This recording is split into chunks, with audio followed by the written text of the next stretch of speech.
বাস্তবতা যদিও অনেক ভয়ঙ্কর বিষয়, কিন্তু মানুষ বেঁচে থাকে আশা নিয়ে।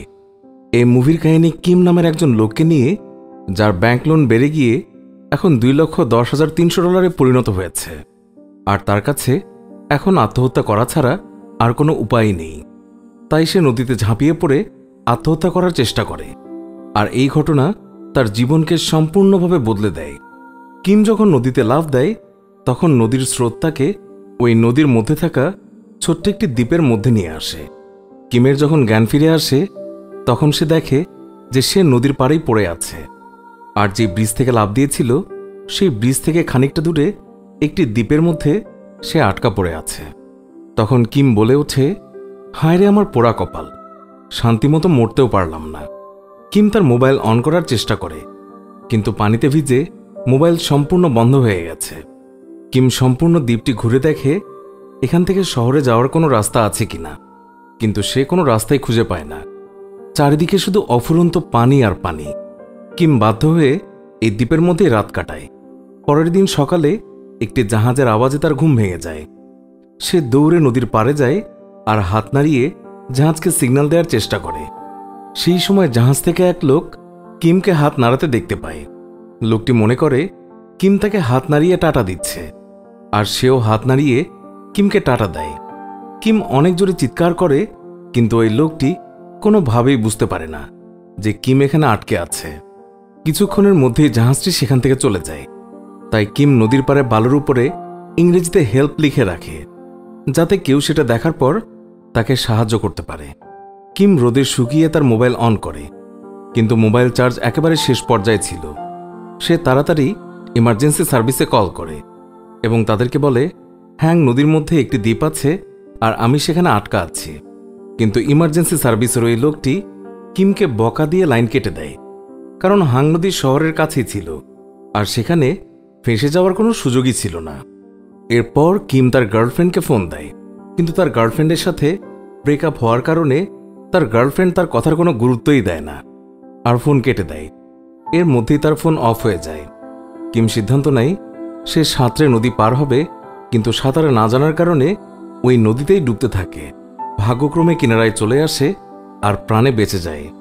এদিকে কিম হতাশ হয়ে জঙ্গলের মধ্যে আত্মহত্যা করতে যায়। সে গাছের সাথে টাই ঝুলিয়ে আত্মহত্যা করার প্রস্তুতি নেয়, আর তখনই সিভিল ডিফেন্স ড্রিলের সাইরেনটি বেজে ওঠে।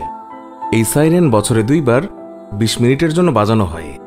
আসলে ইমার্জেন্সি পরিস্থিতির প্রস্তুতি হিসেবে সিভিল ডিফেন্স ড্রিলটি করে থাকে। এই 20 মিনিট সবাই সবার কাজকর্ম বাদ দিয়ে নিজের জায়গায় দাঁড়িয়ে থাকতে হয়। এমনকি সকল গাড়ি ঘোড়ার রাস্তার যেখানেই থাকে সেখানেই দাঁড়িয়ে যায়, আর সেই কারণে কিমও ফাঁসিতে ঝোলা বাদ দিয়ে সেখানেই দাঁড়িয়ে যায়। অন্যদিকে নদীর পাশে 63 তলা বিল্ডিংয়ে এক রুমের সারা নামের এক মেয়েকে দেখানো হয়। এই মেয়েটি গত 3 বছরের মধ্যে একবারও তার রুম থেকে বাইরে বের হয়নি। এমনকি তার পরিবারের কেউই গত 3 বছর ধরে তার চেহারা দেখেনি। তার মা প্রতিদিন সকালে অফিসে যাওয়ার আগে তাকে জিজ্ঞাসা করে তার কোনো কিছু লাগবে কিনা, আর তার কোনো কিছু লাগলে সে তার মাকে SMS করে জানিয়ে দেয়। তার মা বাবা যখন বাসার বাইরে চলে যায়, তখন সে ওয়াশরুমে যাওয়ার জন্য বাইরে বের হয়, আর দরকারি জিনিসপত্র তার রুমের ভেতরে নিয়ে যায়। একটি নির্দিষ্ট রুটিনেই চলে সারার জীবন। সে সকাল 9টার সময় তার কম্পিউটারের সামনে বসে তার ওয়েবসাইটে বিভিন্ন ব্লগ পোস্ট করে আর ছবি এডিট করে আপলোড করতে থাকে। সারা অনলাইনে নিজের একটি আলাদা জগৎ তৈরি করে নিয়েছে, আর সেখানেই সে সবসময় ব্যস্ত থাকে। সারা চাঁদের ছবি তুলতে অনেক ভালোবাসে, কারণ চাঁদও যে তারই মতোই ওই দূরে বড্ড একা। সে স্বাস্থ্য ঠিক রাখার জন্য প্রতিদিন নির্দিষ্ট পরিমাণ খাবার খায় এবং নিয়মিত ব্যায়াম করে এবং টাইম মতো ঘুমিয়ে যায় আর সময় মতো ঘুম থেকে ওঠে। সে বছরে মাত্র 2 বারের জন্য তার রুমের জানালা খুলে দেয়, তাও আবার যখন সিভিল ডিফেন্স ট্রেনিংয়ের 20 মিনিটের জন্য সাইরেন বাজানো হয়। এই 20 মিনিট সম্পূর্ণ শহর সম্পূর্ণভাবে স্থির হয়ে যায়, আর এই মেয়েটির এই থেমে থাকা শহরকে দেখতে তার খুব ভালো লাগে। যখন সারা তার ক্যামেরা দিয়ে জুম করে সমস্ত শহর দেখছিল, তখন হঠাৎ করেই সে নদীর পাড়ে কিমের লিখে রাখা হেল্প শব্দটি দেখতে পায়। সারা মনে করে হয়তো কোনো এলিয়েন এই কাজ করেছে, এই জন্য সারা জুম করে এই জায়গাটি দেখছিল। তখনই তার কিমের উপরে নজর পড়ে। কিম ফাঁসির দড়ি গলায় নিয়ে দাঁড়িয়েছিল। এই দৃশ্য দেখে সারা ভয় পেয়ে তার জানালা বন্ধ করে দেয়। অন্যদিকে হঠাৎ করেই কিমের প্রচণ্ড বাথরুমের চাপ আসে, আর সে আত্মহত্যা করা বাদ দিয়ে ঝোপের আড়ালে বাথরুম করতে চলে যায়। বাথরুম করার পরে কিমের প্রচণ্ড ক্ষুধা লাগে। তখনই কিম চিন্তা করে যে সে চাইলেই তো যে কোনো সময়ে আত্মহত্যা করতে পারবে, তার আগে কিছু খেয়ে নেই। কিম সেখানে জন্মানো জমির মাশরুম আর ফুলের মধু খাওয়া শুরু করে। মাশরুম খেয়ে কিমের ক্ষুধাই কমে না, আর সে কারণেই সে নদীতে মাছ ধরার চেষ্টা করে। কিন্তু অনেক চেষ্টার পরেও একটি মাছও সে ধরতে পারে না। মাছ ধরায় ব্যর্থ হয়ে কিম সেখানে ঘোরাফেরা করা বুনো হাঁস ধরার চেষ্টা করে, কিন্তু সেখানেও সে আগের মতোই ব্যর্থ হয়। সেখানে কিম গাছের উপরে একটি পাখির বাসা খুঁজে পায়, কিন্তু কিম তো গাছে উঠতেই জানে না।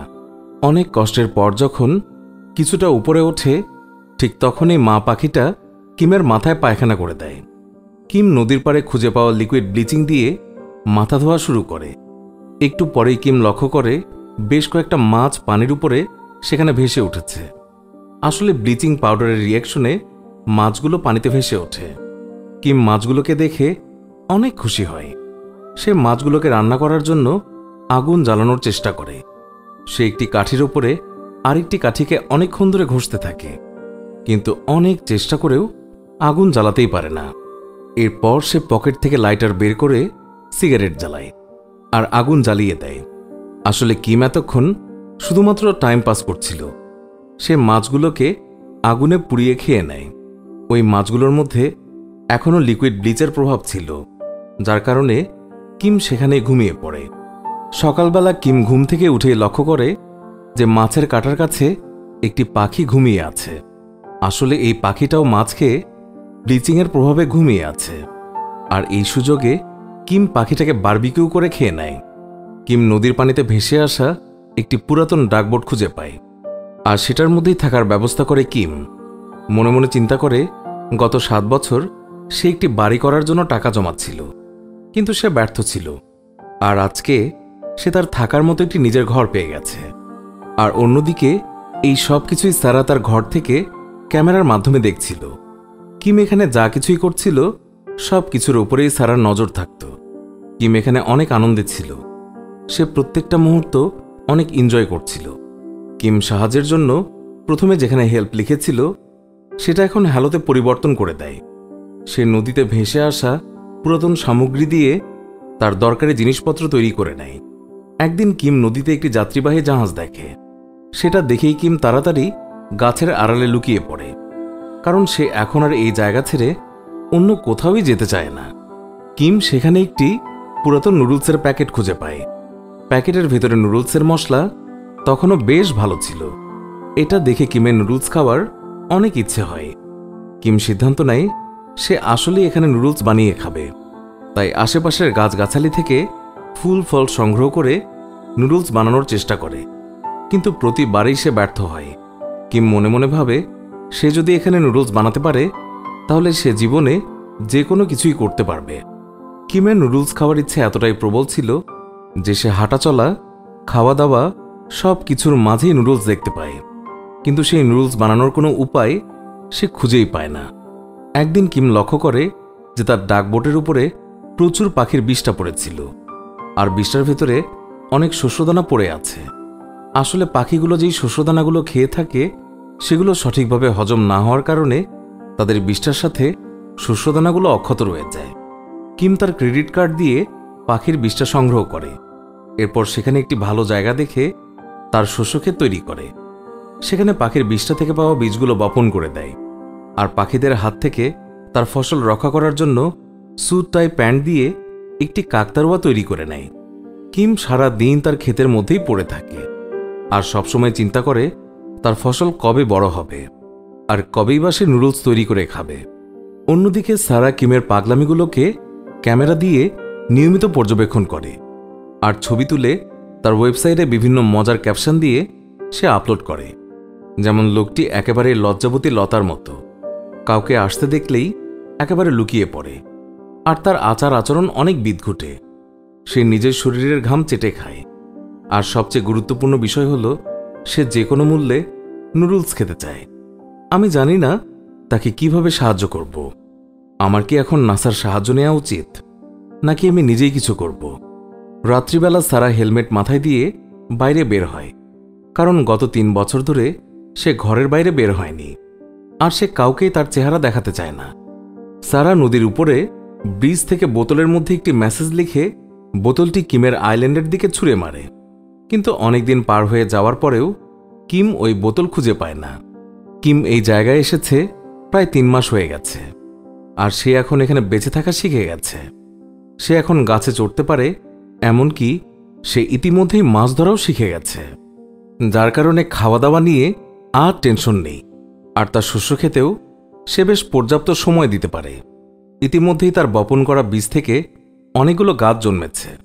কিম হঠাৎ করেই একদিন সারার পাঠানো মেসেজটি খুঁজে পায়। সেখানে লেখা ছিল হ্যালো। আর এটা দেখা মাত্রই কিম বুঝতে পারে যে অনেক দূরের ওই বিল্ডিংগুলো থেকে কেউ একজন তাকে দেখছিল। কিম এতদিন শুধুমাত্র আন্ডারওয়্যার পরেছিল, কিন্তু এখন তার লজ্জা লাগা শুরু করে, আর সে কাকতারুয়ার প্যান্ট খুলে নিজে পরে নেয়। কিম বালুর মধ্যে আপনি কেমন আছেন লিখে সারার মেসেজের উত্তর দেয়। কিমের উত্তর পেয়ে সারা অনেক খুশি হয়, কারণ 3 মাস 17 দিন অপেক্ষার পরে সে কিমের রিপ্লাই পায়। আর এই রিপ্লাইয়ের মাধ্যমে সারার সাদাকালো জীবনে রঙের ছোঁয়া লেগে যায়। ওই দিন রাতে সারা আবারও বোতলের মধ্যে কিমকে চিঠি লেখে। কিম চিঠি খুলে দেখে সেখানে লেখা রয়েছে, আমি ভালো আছি, আপনি কেমন আছেন? আর সারার চিঠির উত্তর হিসেবে কিম বালুর মধ্যে লেখে, আমি ভালো আছি, আপনাকে ধন্যবাদ। পরের দিন সারা একজন ডেলিভারি বয়কে অনেক টাকা দিয়ে কিমের কাছে অনেক আইটেমের নুডলস পাঠায়। কিন্তু কিম নুডলসের লোভ উপেক্ষা করে সারার পাঠানো সেই সব নুডলস সে ফেরত পাঠায়। সারা ডেলিভারি ম্যানকে জিজ্ঞাসা করে যে কিম তোমাকে কি বলেছে। ডেলিভারি ম্যান সারাকে বলে, সে বলেছে এই নুডলস তার কাছে একটি আশার প্রতীক। সে চাইলেই নুডলস খেতে পারে, কিন্তু এই মানবহীন দ্বীপে সে যদি নুডলস বানাতে সফল হয় তাহলেই সে সব কাজে সফল হতে পারবে। এটাই তার কাছে একটি চ্যালেঞ্জ। অন্যদিকে কিমের লাগানো সব গাছগুলো অনেক বড় হয়ে যায়। আর একদিন কিম লক্ষ্য করে তার লাগানো গাছগুলোর মধ্যে একটি ভুট্টার গাছ ছিল, আর সেই গাছ থেকে একটি ভুট্টা বের হয়েছে। এটা দেখে সে খুশিতে একেবারে আত্মহারা হয়ে যায়। তার কাছে মনে হতে লাগলো যে জীবনে সে কিছু একটা করতে পেরেছে। যদিও অন্য কারো জন্য এটা খুবই সাধারণ বিষয়, কিন্তু এটা তার কাছে তার জীবনের সবচেয়ে বড় সাফল্য। কিমের কারণে সারার জীবনেও পরিবর্তন আসা শুরু করে। 3 বছর পর সারা প্রথমবার তার মায়ের সাথে কথা বলে। সে তার মাকে বলে, আপনি আমাকে কিছু টব এবং কিছু ভুট্টার বীজ এনে দিন, আমি ভুট্টা চাষ করব। সারাকে 3 বছর পর কথা বলতে দেখে তার মা তার দিকে এক পলকে তাকিয়ে থাকে। কিছুদিন পর কিমের ভুট্টা খাওয়ার জন্য একেবারে প্রস্তুত হয়ে যায়। কিম সেগুলো দিয়ে নুডলস তৈরি করে, আর এত দিন ধরে যত্ন করে রাখা নুডলসের মশলা মাখিয়ে সে খাওয়া শুরু করে। আর নুডলস খাওয়ার খুশিতে তার চোখে একেবারে জল চলে আসে, কারণ এটা তার কাছে শুধুমাত্র নুডলসই ছিল না, এটা তার বেঁচে থাকার এক বড় অনুপ্রেরণা ছিল। আর এই নুডলস তৈরি করতে গিয়ে তার জীবনের সবচেয়ে বড় শিক্ষা পেয়েছে। সেটা হচ্ছে জীবনে কখনোই হার মানা যাবে না, বরং চেষ্টা করে যেতেই হবে। একদিন না একদিন সফলতা আসবেই। অন্যদিকে সারা তার ক্যামেরায় সবকিছুই দেখছিল। কিমের সফলতা দেখে তার চোখেও জল চলে আসে। সারা কিমকে কংগ্রাচুলেশন জানিয়ে সে চিঠি লিখে। চিঠির উত্তরে কিম সারাকে জিজ্ঞাসা করে যে তুমি কে। তখন সারা সিদ্ধান্ত নেয় যে সে কিমকে একটি ছবি দেবে। তাই সে অনেক বাছাই করে একটি ছবি প্রিন্ট করে বোতলে ভরে। কিন্তু বোতলটি কিমের আইল্যান্ডে ছুঁড়ে মারার আগ মুহূর্তেই তার সিদ্ধান্ত পরিবর্তন করে নেয়। পরের দিন কিম অনেক খোঁজাখুঁজি করেও সারার উত্তর খুঁজে না পেয়ে অনেক হতাশ হয়ে যায়, আর সারার উদ্দেশ্যে আবারও প্রশ্ন ছুড়ে দেয়, তুমি কেন আমার প্রশ্নের উত্তর দিলে না? কিন্তু সারা কিমের আর কোনো প্রশ্নেরই উত্তর দেয় না, কারণ সারা এতদিন কিমের ছবিগুলো তার ওয়েবসাইটে আপলোড করত। আর কিমের কোনো এক বন্ধু তার ছবি দেখে ফেলে, আর সারাকে মিথ্যেবাদী প্রতারক বলে গালিগালাজ করে। আর তার দেখা দেখি আরও অনেকে সারাকে বিভিন্নভাবে মন্তব্য করে। এইগুলো দেখেই সারার চোখে একেবারে জল চলে আসে, কারণ এই ওয়েবসাইটে লোকজন তাকে অনেক ভালোবাসত, আর এখন তারা তাকে রীতিমতো ঘৃণা করে। সারার তিল তিল করে গড়ে তোলা ওয়েবসাইটটি এখন প্রায় ধ্বংসের পথে। এগুলো দেখে সারা অনেক ডিপ্রেশনে পড়ে যায়। অনেকদিন পার হয়ে যায়, সারা কিমের কোনো মেসেজেরই উত্তর দেয় না।